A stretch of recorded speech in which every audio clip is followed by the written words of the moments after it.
The router can be a scary, dusty tool, but it doesn't have to be. I have 5 upgrades that I truly think everyone should make right now. And one of them breaks my brain a little.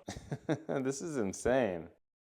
A really good friend of mine, Paul over at Copper Pig Fine Woodworking, looked into it and found some research that concluded people prefer curves in furniture as opposed to straight lines and 90-degree angles. This also happens to be, in my opinion, the best way to go from a beginner to an intermediate, or at least make your furniture look a little more advanced. It also can be hard to achieve, but this little accessory is like the gateway drug to curves. It makes it super easy. When I started putting curves into my work, I started with a simple roundover and then went to rounded corners, like on a desk or a table. This is the corner template from Kreg. Let's put it to work, but I do have some issues with it. It comes with 8 corner profiles and they're great. It's also pretty dang simple to use. I choose a profile, then put the jig on the corner of my workpiece, and then use a router with a top-bearing flush trim bit to do the work. I can also adjust the pegs underneath if I want to work with thinner pieces of wood, which is a nice feature. The first problem, there's some overhang with this jig so it doesn't leave a perfectly clean cut. At first I was a little frustrated and thought this was a big problem, but I just used some sandpaper to clean up those edges. Problem solved. And I realized that this being a little too big is way better than it being too small. That would be a nightmare. The other issue,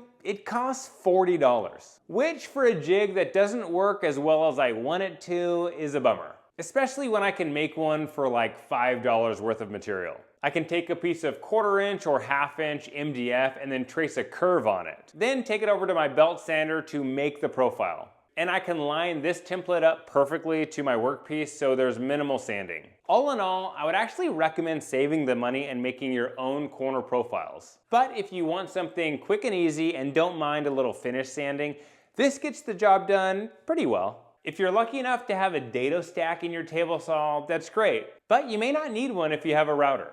This is an edge guide and most router brands have one that's compatible. It's great for making dados and grooves in your workpiece, and sometimes it's easier to use the router than a table saw. It works well, but there's an annoying little gap in the guide which could cause your router to tilt inward at the beginning or end of the cut. This could mess up your cut and potentially be dangerous if you don't close it. Super easy, just take a scrap of plywood and secure it to your edge guide. Boom, problem solved. This guide is perfect for repeatability and it's not very expensive, but there's another issue. No dust collection. So I got this beefier edge guide which comes with a dust port. This does only work with a larger router, but you can also put your trim router in a plunge router base and it'll work. I know Bosch makes a plunge base for my Bosch Colch router, and I'm sure other brands do the same. On this guide, there is a dust port, and it actually fits, don't say it, don't even think about it, the Rockler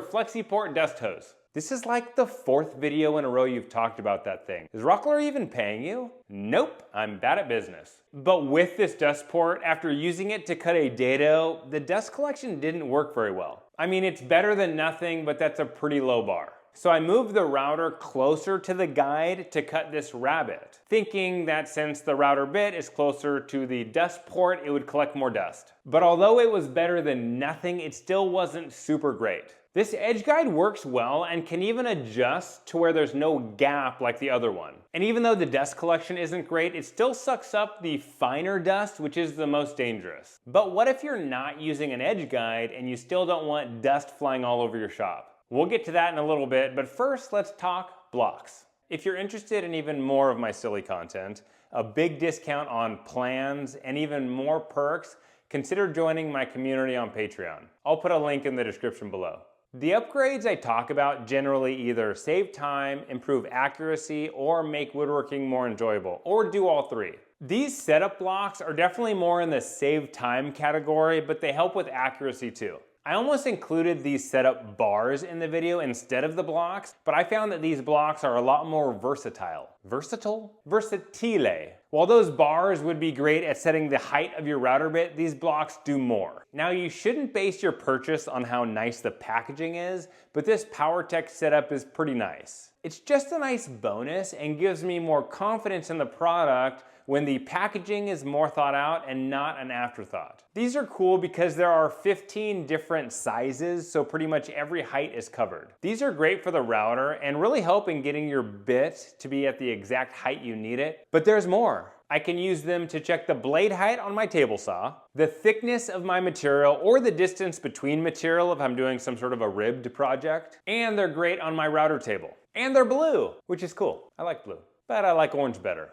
There are cheaper and more expensive options, but I try and find the best value, and these seem to be solid. The router has to be the messiest tool in my shop, and this next upgrade actually does a good job at collecting dust. But before we get to that, here is how I save time so I can spend more time with my family. And you'll see a member of my family very soon. I use Factor, which delivers fresh, never frozen, dietitian approved meals right to my door. They take the stress out of meal planning so I can totally skip the grocery stores, meal prep, and cooking so I can spend more time with my loved ones. Every meal is restaurant quality and is ready to eat in just a couple minutes. Factor is also cheaper than takeout, which is very expensive in my opinion. They have a menu of 35 options, including protein plus and veggie or vegan. They also have smoothies and juices, which are delicious. Their gourmet meals include premium ingredients, including filet mignon, shrimp, truffle butter, broccolini, and asparagus.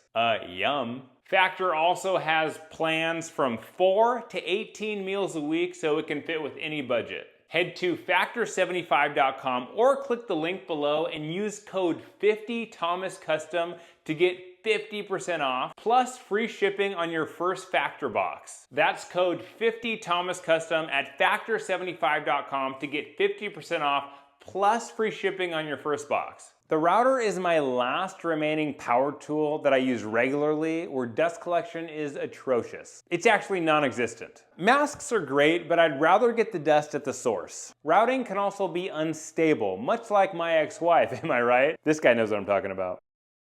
The solution to these problems? Bam! Wait, that's not right. Whose baby is this? Bam! The Woodworks trim router base. This thing is pretty dang cool, but don't take my word for it. Let's see it in action. Drew Witt makes these for all major trim routers, and it's super easy to install. This dust port works with multiple different hose kits, and the placement actually makes sense. It's right where the bit is. There's also this nifty handle. It keeps the router controlled, which is great because the router can be a scary tool. Not for me, of course, because I don't get scared, but for like other people. This port fits the Festool dust extractor, but if you're like me and don't want to spend an arm and a keg on a dust extractor, wait, that's not right. Arm and a Kreg? I'll think of it. It also fits the, you guessed it, Rockler FlexiPort hoses. Now I'm just doing it to mess with you. It works really well. It gets almost all the dust.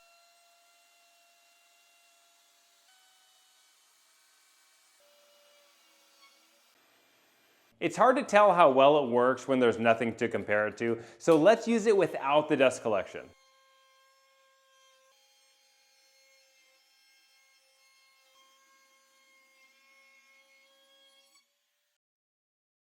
Yeah, pretty dang messy. And if you've used a router before, you know that there is dust everywhere when you're done using a router on a project. It would be a lot worse if you're adding a roundover or a chamfer on an entire project, or if you're adding a corner profile. Arm and a Greg? My lungies appreciate this accessory. Sorry, I've been talking to a 1-year-old all day. And at under $100, this is a huge value. Speaking of value, you can't really beat the value of the next upgrade. I'm really excited to share it with you. With everything it does, I thought it would be a lot more expensive. It also might save you from buying a router table. This is the 6-in-1 universal trim router jig made by Tamar at 3x3 Custom and Jonathan Katz-Moses. They've designed this to work with all major trim routers. The instructions are really detailed, and it comes with 2 handles, which is like twice as good as 1 handle. So what are the 6 things it can do? This thing is perfect for freehand routing, and the 2 handles makes it super stable. For this, you would put your trim router in a plunge base. Arm and a steg? Another way to go from beginner to intermediate is to start cutting circles. Squares and rectangles are a blast, but circles are the knees bees. They've made this jig to cut circles either by drilling a hole or not drilling a hole. Your choice. I have some sign ideas, and I think I'm going to make them circle signs. Yeah, I think that'd be cool.